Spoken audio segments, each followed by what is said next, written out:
The miracle of sewing is that you make something very special with your sewing creativity. Beautiful pillowcases from plain blank ones, a folded and tucked blouse instead of a plain one, marvelous trims and stitches to add to your sewing projects and transform them into very special items, once you know how. That is precisely what we want to share with you in my sewing room today. Thank you for coming to join us. You are my honored guest.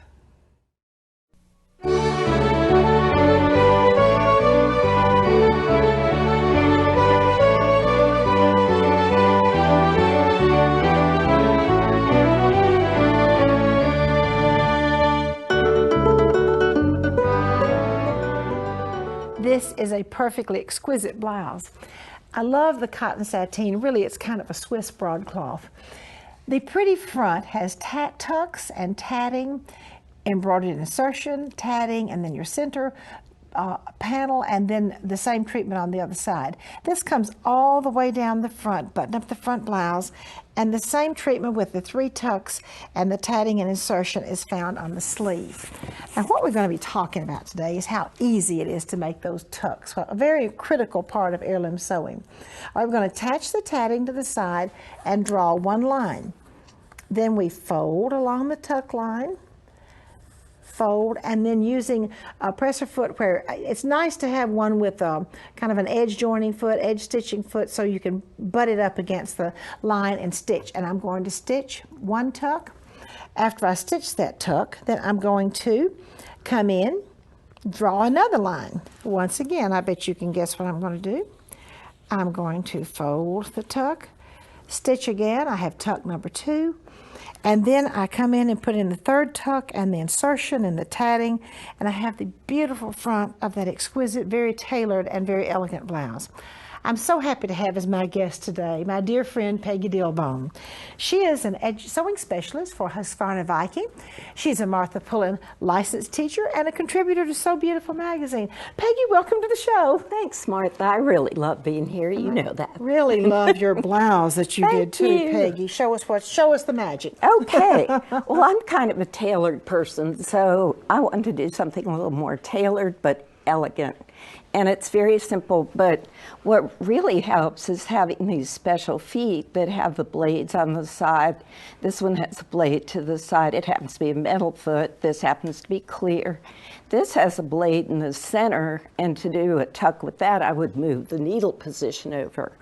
But we simply draw the line where you want it, fold on that line, finger press or table press, you know how you do that. Now the foot that I'm using is actually a 1/4 inch foot because I want a 1/4 inch tuck. So I simply place the fabric next to the blade and straight stitch. And that's how simple that is. So, And these feet make it perfect every time, don't they? exactly. Can you imagine before we had these fancy feet, Oh my how hard gosh. it was to make a straight tuck? Exactly. This makes a straight tuck, but we also have great needle positions. So if I wanted a different size tuck, I could do a different needle position. And that's how pretty the tuck looks. Once you do the first tuck, I like to draw my line where I want it. This one happens to be at like 3/8 of an inch. But after I've folded it on the line, I'll take my seam gauge and check to see that I have, you know, it exactly where I want it to be. Because sometimes you don't sew exactly straight or something like that happens. So that when you fold it, you just take it to the machine and you sew your second tuck. And so you can do as many tucks as you want. And if you want narrower tucks, you can move your needle position. And that's how easy it is to make the tucks. The best thing to do is to press in between each of the tucks so that you have a nice crisp tuck going the way you want, and you press it away from the center. So that's all you have to do to make those lovely tucks. I love it. I love it. Isn't that great? Yeah. Okay. Now, Peggy, how do you decide how many tucks to put on a blouse? I decided on that blouse particularly so that I didn't go any further than where the darts were. Okay. So I did 3 fit on the pattern well, and that's all I needed to do was just do the 3 tucks. A smaller size might want to make smaller tucks, like narrower tucks, or put more tucks in there. Well, on a larger tucks size. are one of the most traditional and one of the most beloved techniques for heirloom sewing, and it's fun to have them used now on women's clothing and things in addition to our beautiful little christening dresses. Absolutely. Peggy, thank you so You're much. welcome, And now Martha. Peggy has some sewing inspirations to share with you.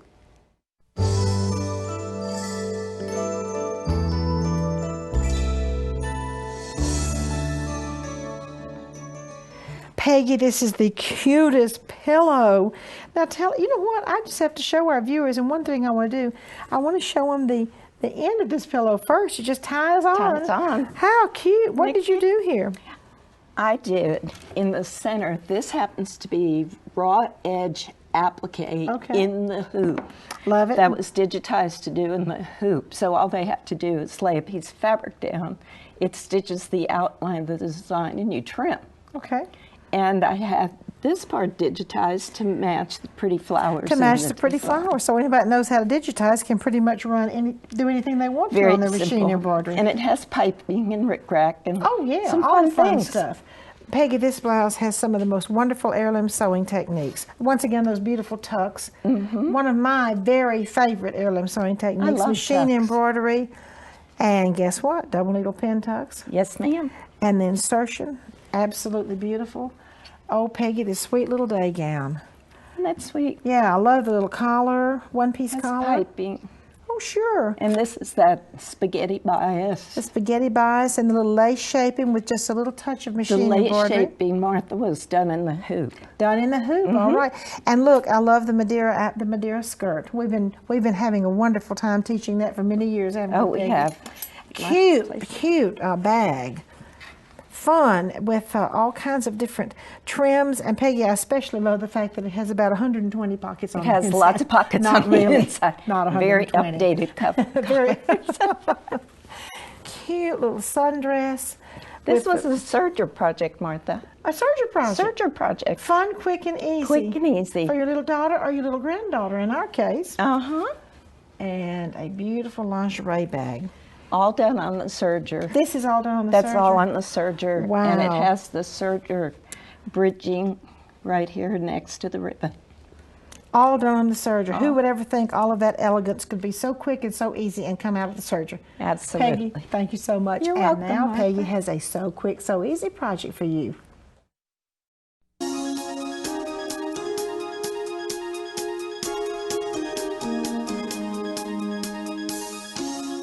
Peggy, I love that pillow. Tell us exactly how you did it. Thanks, Martha. Again, it's another easy project. I just used one of the pre-made pillow shams. Stark white. Stark white, nothing on it except the pretty hem stitching here. I monogrammed the center and then put the matching ribbons, just a little whimsical touch to that. So it could be, you could put initials, you could put an embroidery, you could just do anything on there. I'll put the date of a wedding or Absolutely. family occasion. Oh yeah, good idea, birthday, anything. But the first thing that you have to do, of course, is to take the pillow apart and you just undo the stitches on the back. And that's what I did first before I embroidered. Then I embroidered the monogram in the center, and while it was still flat, I decided where I wanted to place my ribbon, marked it, and marked the miters because I'm going to miter the ribbon going around. And then, of course, the easy way to put the ribbon on there is to glue it. And that just holds it in place while you stitch, because if you pin it, sometimes you get little bumps. So this is, make sure you keep the little flaps out of the way. And I just went all the way around gluing and pinning and mitering. And you can use the glue stick, or you could use a glue, just a glue. And it has to be a fabric glue, but I actually put the glue right on the line like that, okay? Okay. And then this one is a miter, and I pinned the miter just like you've always taught us to do with our miters. Pin at the top, pin at the bottom, and then fold the miter, and you just lay it down. And then you're ready to, did you just straight stitch both sides of the trims? I just straight stitched both sides. You could do a little decorative stitch if you wanted to, but I just chose because of there were pretty flowers on the ribbon, and I just used ribbon to do it. Just used a straight stitch the same color, and I used a foot that has the blade so I could get just close to the edge of the ribbon. Well, I love that technique. And then, of course, you sew the back up. Right. You got a little pillow, stuff it, and you are finished back up with a quick gift of some kind. And stitch in the ditch, and you're finished with a real quick. Peggy, thank you so much. You're welcome. Now I have some designer techniques to share with you.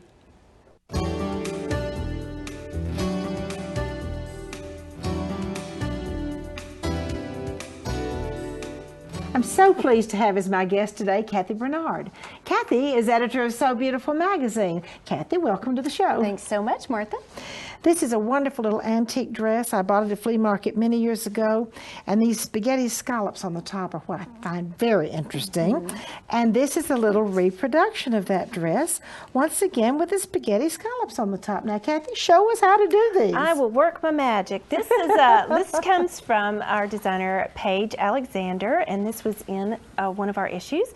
The trick here is getting this very, very skinny, very small bias tubing to work this in. And here you have the facing that is stitched on the underside that adds a touch of color, even a contrast color on the edges. And you can use the same color like on the yellow dress or a contrast color as on this little dress. All right, first of all, you've got to start off with skinny, skinny biased tubing. The best way to do that is to cut a fat piece of bias binding. I've cut a 2-inch piece and folded it in half to create a 1-inch piece. But while you're pressing this in half, you're going to want to try to stretch that bias as you go. Stretch it out, and that will prepare it a little bit more. Then when you're sewing it, you're going to hold it into a stretch while you're sewing it.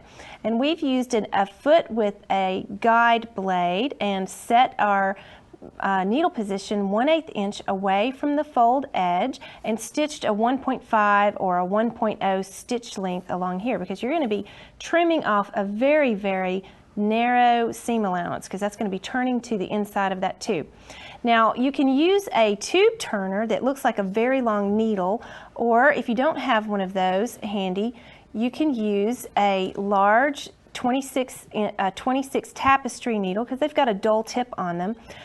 With a regular needle, I stitch a little tack stitch at the fold, and then I cut the needle off and thread my tapestry needle, and I'll work that tapestry needle into this skinny little tube, working it all the way to the end until I've got the thread all the way through the tube. And then you work a little bit to get that started. Once you get it started, that tube will just slide off onto that string, and you'll have the little thread at the end, and you can cut that off, and that leaves you with a super skinny bias tube. And when you press it, you want to press the fold to one side and the seam to the other side. Next, you want to prepare your fabric for creating the scallops. Here we've marked our fabric into 1/2 inch squares. We've created marked a 1/2 inch line here, and then 1/2 inch little squares along the way, and that keeps each of the scallops even in width and even in height. You'll place a piece of water-soluble wash-away tape on the bottom, Wonder Tape, or you can use a glue-basted stick, whichever you'd like. And you don't want to cut these little tiny pieces. You want to work with a long piece. And usually what I do is I'll start a loop with my fingers, and I'll press that loop down with a steam iron. And then I'll place the loop inside the little square and stick that down and clip off the ends, and that's what we've done in this case right here. Now this is how it would look if you're working on like a neckline or an arm's eye. You're going to be working in a curve, and each of these will get set in and cut off on the ends. Next, you'll cut a piece of facing. If you're working with a straight edge, as on the hem of a skirt, sorry about that, you'll cut a 7/8 inch straight grain piece, and if you're working on a curve, you'll cut a 7/8 inch bias piece. You'll place the facing on top and stitch a 1/4 inch seam along the bottom edge, catching each of those little ends. Then you'll fold the top edge of the facing down, and you'll fold the facing to the back side of the fabric, which reveals our little scallops on the end. And on the back side, we flip this over, you press it and then hand stitch it along this edge, or you can machine stitch it, and that's all there is to it. It's a great little technique for any kind of edge, a finished edge, and you can also use a lining instead of a facing piece. Kathy, that is a fascinating technique. It is, it's fun. Reproducing yesterday for today. That's right, that's where we get all of our ideas, right? That's it. And now I have a segment for you called I Love My Serger.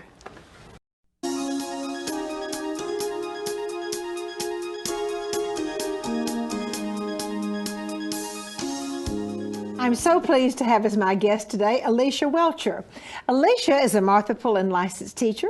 She teaches at the Martha Pullen School of Art Fashion in Huntsville, and she's an educator for Martha Pullen Company and So Beautiful magazine. Alicia, welcome to the show. Thank you, Martha. Oh, what are you going to tell us about today? We're going to talk about making different types of rolled hems using your serger. This is so cute. Isn't that cute? On this particular garment, all we did was a rolled hem. We didn't add anything to it. It's just a plain rolled hem. Okay, and this adorable little slip. Yes, on this one we added just a touch of lace at the bottom, because otherwise it would have been a very plain slip. And so this little bit of lace can peek out from the bottom of a dress. How cute. And this is a camisole, women's camisole, where we've done the same thing with a much bolder piece of lace. And then at the top of this, we've also added another piece of lace in the same manner. It's just at the top versus at the bottom. How pretty and quick too. Mm-hmm, absolutely. And then the pajama pants. The pajama pants that go with it. So here we've added the lace, but we've also added the rest of this trim as well, and the entire thing was done with the rolled hem. So adorable. And a knit The night shirt. Oh, yeah. fun. In this case, we're using it to make lettuce, which is a wonderful way to finish off knits, especially if you need to shorten something, pair of pajama pants, t-shirt, those types of things. It works just beautifully. Cute, too. Just cute, yep. Oh, and it's wonderful for babies. You know, the little knit, the butter soft baby knit. Now, you've used the rolled hem where? We've used it at the bottom of the jacket. Okay. And also at the bottom of the gown that's underneath. Bottom of the day gown. Both of those. Bottom of the jacket. How adorable. Yes. Okay, let's see your magic, your serger magic. My serger magic. All right. Okay.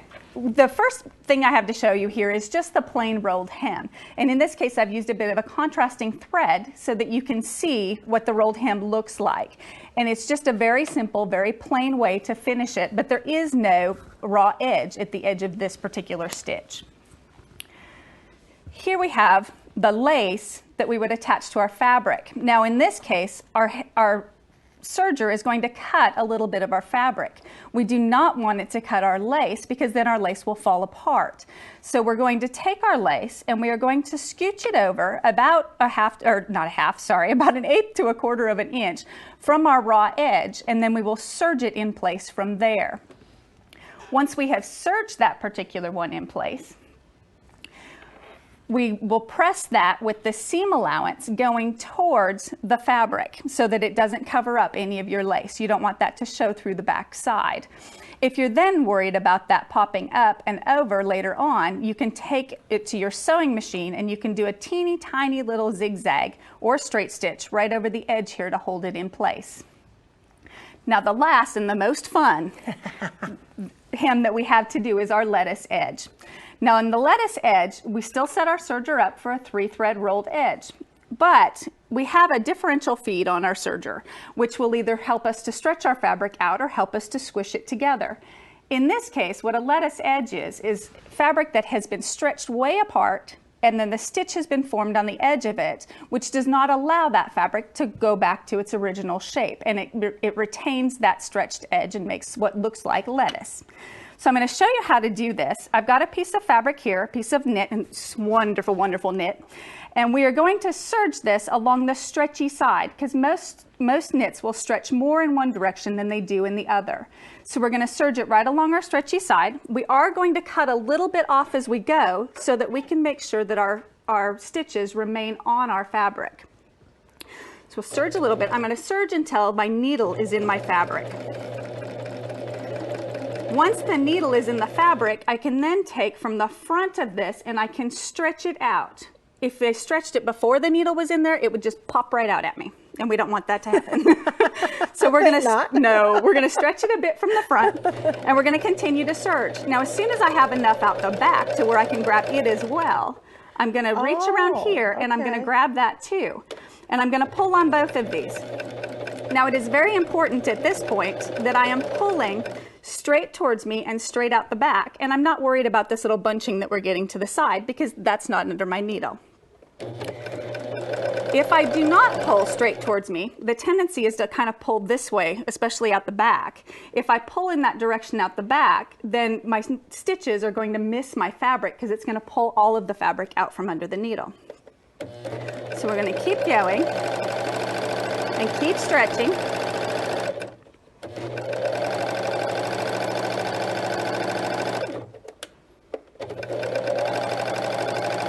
It's amazing what sergers can do, isn't it, Alicia? It absolutely Such is. a fun piece of equipment to facilitate our sewing and add new techniques too. Absolutely. There's all kinds of stuff that can be done with them. They're definitely not just for finishing seams anymore. That's right. And then we come up with this beautiful little curly edge. Yeah. Now, if we had gone, this sample here shows one where it worked good. This is a good sample of our stitch. This one here shows one where I got a little carried away, pulled a little to the left, and I wound up with the threads going off the edge. And in that case, the fabric can flatten right out right there, and we no longer have our lettuce edge. Alicia, how much fun. Thank you so much for sharing these wonderful tricks and new techniques on the serger. And now I have a piece to share with you from my vintage collection.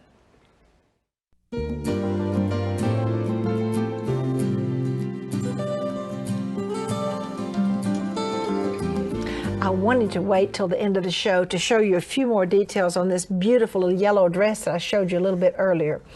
The shoulders are absolutely adorable. They have the spaghetti trim, and the way it fastened was you just slip the spaghetti trim over the little buttons. Now look at the neckline. It has the little spaghetti trim, and I really love just the little tucks, the little release tucks, which holds in the fullness, and the little piping bias trim, the little scallop bias trim is around the arm's eye. Come on down, let's look at the bottom. The tucks, we would call it double needle pin tucks, although there weren't double needles when this dress was made, but the little pair of very narrow tucks, 2 and 2 and 2, and the scallop trim. And I bet you can already guess that the back of this little dress is exactly like the front. What a sweet little yellow pinafore. And coming down to the bottom, you can also see the little tucks at the bottom, and then the little scalloped spaghetti bias toward the end. For our Sewing from the Heart today, I have a letter that is from Pat Howe from Xenia, Ohio. Pat writes, the ladies of Harley-Davidson of Xenia, Ohio have created a quilt every year for the last 5 years as part of the fundraising for the Greene County, Ohio Combined Health District. Our Harley Owners Group chapter provides Greene County with the funds they need to help out people of the county at Christmas time. Without the help of the Harley Owners Group chapter and the ladies of Harley-Davidson, there would be a bleak Christmas for these people. Pat Howe. Pat, thank you so much for writing about what the Harley Owners Group is doing for the people from the Department of Human Resources, and I'm sure the foster children. This is a critical ministry to help these foster parents and to help the children have a good Christmas and to have a Christmas at all. And I'm just so grateful for what your group is doing, and I just thank you very much. And this is an incredible ministry you have. Thank you very much for coming to my sewing room today. I'd like to invite you to come back next time.